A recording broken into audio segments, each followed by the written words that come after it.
वो बदरूह रूही को ये बताएगी कि रूही का जिस्म छीनने के बाद वो निहार को भी उससे छीनकर अपने साथ ले जाएगी। यही वजह है कि निहार की सलामती के लिए रूही एक बाबा के पास पहुंचती है, क्योंकि उस पेंटिंग से वो बदरूह बाहर निकलकर रूही का रूप धार चुकी है और अब रूही की मुश्किलात बढ़ने वाली हैं। बदरूह को निहार से मोहब्बत हो गई है और इसीलिए उसने रूही की जगह लेने का फैसला कर लिया है। फिलहाल रूही इस बात से बेखबर है, लेकिन जब रूही काफी बनाकर निहार के पास जाती है तो वो देखती है कि निहार के साथ एक और रूही बैठी है। ये मंजर देखकर रूही के होश उड़ जाते हैं और वो सोचने लगती है कि ये सब कैसे मुमकिन है।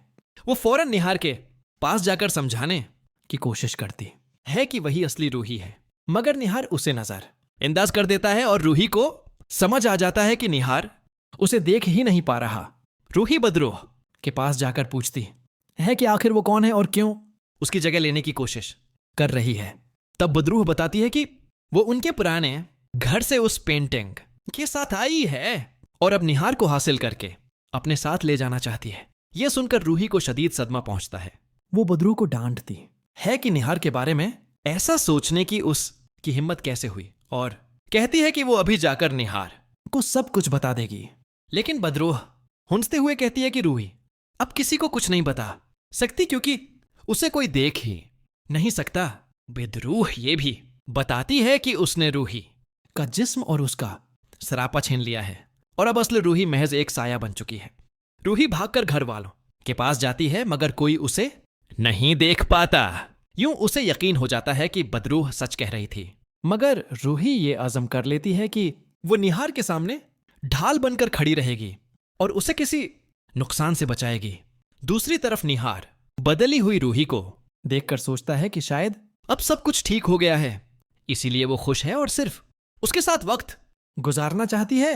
बदरूह निहार को बाहर घुमाने के लिए कहती है और निहार उसे इनकार नहीं कर पाता। लेकिन जब निहार उस बात का जिक्र घर वालों से करता है तो दादी को गुस्सा लाता है और वो रूही असल में बदरूह को टोक देती है। दादी के कड़वे अल्फाज सुनकर बदरूह शदीद बरहम हो जाती है और दादी को धमकी देती है कि अगर वो दोबारा निहार और उसके दरमियान आई तो सबसे पहले उसी को खत्म कर देगी।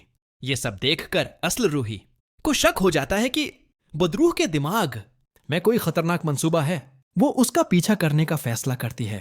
बदरूह निहार को एक सुनसान जगह ले जाती है और कहती है कि वहां तस्वीरें खींचना चाहती है।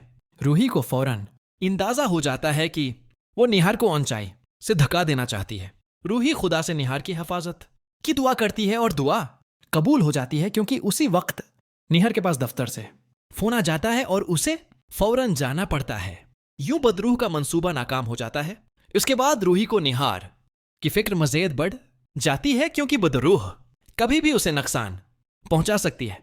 तलाश के बाद रूही को एक ऐसे बाबा का पता चलता है जो बदरूहों को देख सकता है।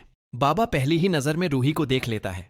अगर आप चाहते हैं कि जल्द ही रूही निहार को यह यकीन दिलाने में कामयाब हो जाए कि उसके साथ रहने वाली असल रूही नहीं बल्कि एक बदरूह है, तो वीडियो को लाइक करने के बाद कमेंट्स में आई सपोर्ट रूही लिखना ना भूलिए।